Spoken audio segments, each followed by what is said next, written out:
मुनाफिकत का निसाब पढ़कर मोहब्बतों की किताब लिखना बड़ा कठिन है। खिज़ां के माथे पे दास्तान गुलाब लिखना। मुनाफिकत नहीं कर सकता, मुझे कंपनी वालों को बुरा कहे को अच्छा कहे। अगली वीडियो में बताऊंगा कि जब प्राइवेट कंपनी में आप पैसे जमा कराएं पॉलिसी के या सेकेंडरी जमा कराएं, अपने किस तरीके से कराएं। अगर सिंपल तरीके से जमा करवाई तो कहाँ कहाँ ये यूज़ करते हैं, एक वीडियो में अपलोड कर चुका हूँ। सर्दी लग रही कहते मैं कानू ले पंगा, मैं कानू ले पंगा, मैं कानू ले पंगा। तो यही मेरी मिसाल समझ लें कि मैं उस वक्त क्यों वहाँ से उठ के आ गया। तो कंपनी का नाम तो ब्रांड बनता था क्योंकि पाकिस्तान आर्मी वेलफेयर ट्रस्ट का इदारा है। औज़ु बिल्लाहि मिनश शैतानिर रजीम, बिस्मिल्लाहिर्रहमानिर रहीम। अस्सलाम वालेकुम नाज़रीन। दुआ है कि अल्लाह ताला आपको सेहतमंद रखे और मेरी सेहत के लिए भी दुआ करें, आमीन सुम्मा आमीन। सवाल कुछ दोस्त कर रहे थे, दफ्तर आके भी कॉल पे भी सवाल किया और कुछ हमारे जो क्लाइंट्स हैं उन्होंने भी कि मैंने एक इतनी तारीफ़ें की कंपनी की, अस्करी फैमिली तकाफुल, तो मैं क्यों छोड़ रहा हूँ। और अगर हमने उनके लिए अच्छी वीडियो अपलोड की है तो तनकीद बर्दाश्त करना भी वो लोग सीखें। और पब्लिक को अवेयरनेस देने के लिए चैनल है, ये किसी कंपनी को सिर्फ प्रमोट करने के लिए नहीं है। और क्यों छोड़ी कंपनी मैंने, वजह सबसे बड़ी, इससे पहले जो मेरी वीडियोस बनती हैं मेरे साथ हमारी एक काबिल एहतराम काबिल इज़्ज़त हाफिज़ा आलिमा अनिला सदफ़ होती हैं, वो आज नहीं है हमारे साथ। वजह उस कंपनी का मिसबिहेवियर क्लाइंट्स के साथ, क्लाइंट की तरफ से उनकी इंसल्ट, डॉक्यूमेंट्स लेट होने पे और किसी सीनियर की तरफ से कोई पॉजिटिव रिस्पांस ना मिलना। तो अब मैं पंजाबी का लतीफ़ा सुनाऊंगा कि मैं आया भी इस कंपनी में किस तरह था कि मैं अच्छा भला काम कर रहा था कहीं पे। एक दोस्त आया, ने बोला जी आर्मी की कंपनी है, आप इधर आए, मैं भी आपके साथ आऊँगा। तो उसके लिए लतीफ़ा सुनाऊँगा। पंजाबी का लतीफ़ा है कि कोई मुसलमान ते खतरानी दोवें आप ही सहेलियाँ सी, ख़वातीन के नाम का, लेकिन मैं वहाँ पे जेंट्स ले आता हूँ क्योंकि हमारी माएँ बहनें भी देखती हैं और मैं नहीं चाहता कोई भी ऐसी बात हम करें जो तहज़ीब के दायरे से 1% भी बाहर हो। ये समझे कि हिंदू और एक मुसलमान दोनों दोस्त थे, वो गंगा दरिया गंगा में नहाते हैं, उसको बड़ा पवित्र समझते हैं, पाक समझते हैं, मोतबर समझते हैं, पूजा भी करते हैं गंगा की। तो वो सुबह रोज़ सवेरे मुसलमान हिंदू जो है वो जाता था गंगा पे नहाने के लिए, स्नान करने के लिए। तो मुसलमान को बड़ा तजस्सुस था कि भाई ये क्यों जाता है वहाँ पे। उसने बोला भाई मुझे भी एक दिन ले जाना। अब वो दोनों गए वहाँ पे, तो सीढ़ियाँ नीचे उतरती हैं नहाने के लिए। सख्त सर्दी थी, यानी पो माह के दिहाड़े सी, नवंबर दिसंबर जनवरी समझ लो, कड़ाकेदार सर्दी, कक्कर पे है, यानी कोहरा पड़ रहा था, सख्त सर्दी थी, बर्फ़ पड़ रही थी।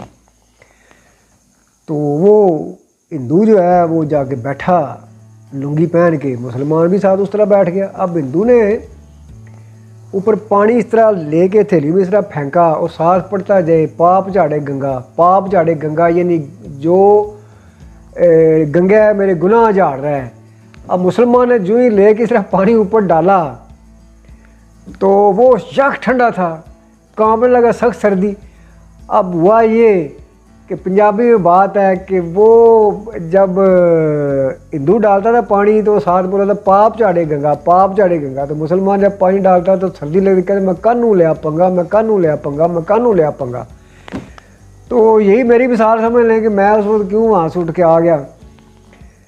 और कंपनी का नाम तो ब्रांड बनता था क्योंकि पाकिस्तान आर्मी वेलफेयर ट्रस्ट का इदारा है। कुछ लोग मार्केट में इसको गलत इंट्रोड्यूस करवा रहे हैं कि आर्मी का इदारा है।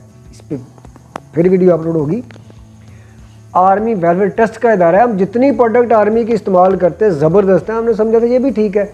तो मुख्तसर ये कि जब मैं इस कंपनी में आया, काम स्टार्ट किया, बीमारी की वजह से मैंने 3 दफ़ा रिज़ाइन किया, फिर उन्होंने मुझे एज ए ZM लिया और मैंने बड़ी एहतियात की कि मैं टीम बनाऊंगा, देखभाल के फूंक फूंक के कदम रख रहा था जो कुछ लोगों की पॉलिसीज़ करवाई उनके डॉक्यूमेंट्स किसी के बारवक़्त है, किसी के आए नहीं, अगर लेट आए उनको पूछा है तो आगे से जवाब ठीक नहीं मिला ऊपर से भी।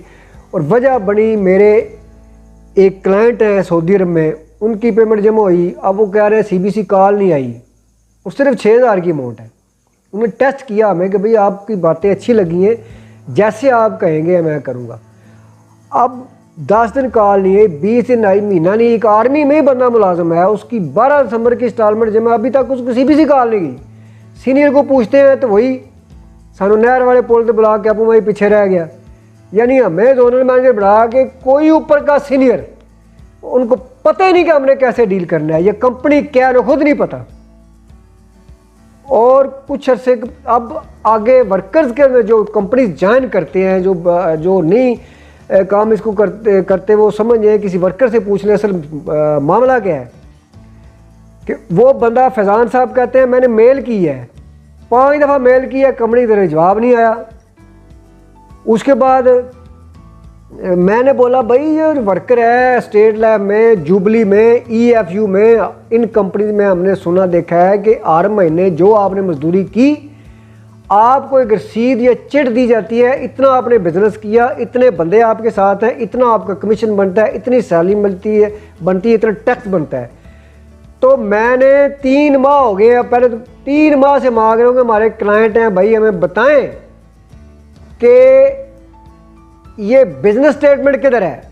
वो कहते हैं अभी भेजते हैं, अभी तक आज की डेट तक बिजनेस स्टेटमेंट नहीं आई।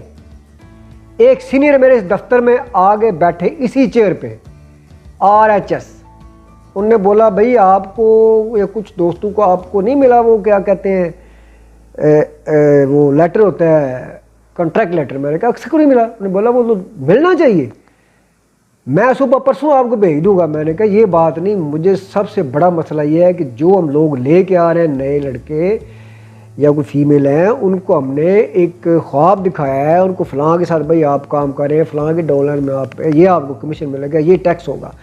तो हमारे पास तो कुछ भी नहीं दिखाने के लिए, भाई आपके जो पैसे जमा करवाए लोगों के उनका इतना कमीशन है, इतना आया। तो वालीवार साहब का कौन है, डिटेल क्या है। उन्होंने बोला भाई आप परसों मिल जाएगी।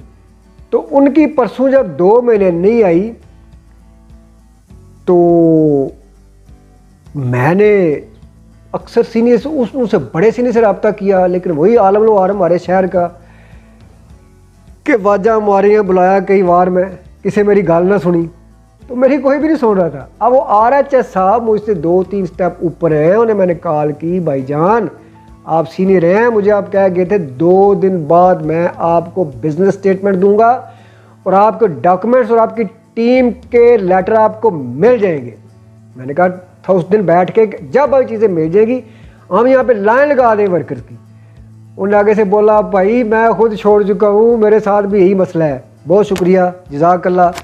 अगली वीडियो में बताऊँगा कि जब प्राइवेट कंपनी में आप पैसे जमा कराएं पॉलिसी के या सेकेंडरी जमा कराएं, अपने किस तरीके से कराएं। अगर सिंपल तरीके से जमा करवाई तो कहाँ कहाँ ये यूज़ करते हैं, एक वीडियो तो मैं अपलोड कर चुका हूँ। ठीक है जी, वही बात इस शेर पे खात्मा करूँगा कि मुनाफिकत का निसाब पढ़कर मबदू की किताब लिखना बड़ा कठिन है, खिज़ां के माथे पे दास्तान गुलाब लिखना।